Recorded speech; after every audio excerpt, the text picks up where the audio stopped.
Monsieur Odeyer, bonjour, nous sommes très heureux de vous accueillir dans les studios de Leaders League. Alors vous êtes président et fondateur de JLO, cabinet de conseil en ressources humaines responsable.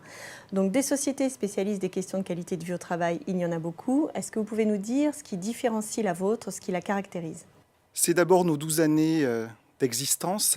C'est aujourd'hui plus de 115 collaborateurs répartis sur 12 agences sur le territoire national. C'est plus de 1200 clients qui aujourd'hui portent notre légitimité au regard des actions transverses qu'on a pu mener sur l'ensemble des thématiques de la qualité de vie au travail, dont la diversité, dont la santé au travail principalement.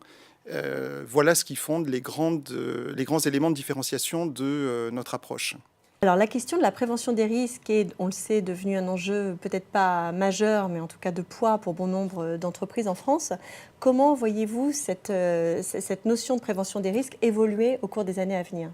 Juste petit rappel sur l'historique, les premières actions ont porté principalement sur le champ de la prévention des risques physiques, puis est venu le temps de la prévention des risques psychosociaux. Et là, dans les deux interventions, on a utilisé à la fois les méthodes de diagnostic, d'audit et de baromètre ou de questionnaire.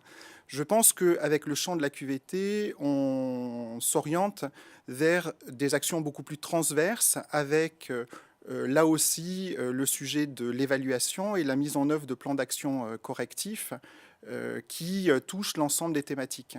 Une dernière question, donc en quoi est-ce que les politiques de qualité de vie au travail favorisent, selon vous, la conduite du changement en entreprise? Parce que la QVT nécessite justement d'avoir une approche transverse de l'ensemble des sujets et d'être beaucoup plus proactif sur le champ de la prévention.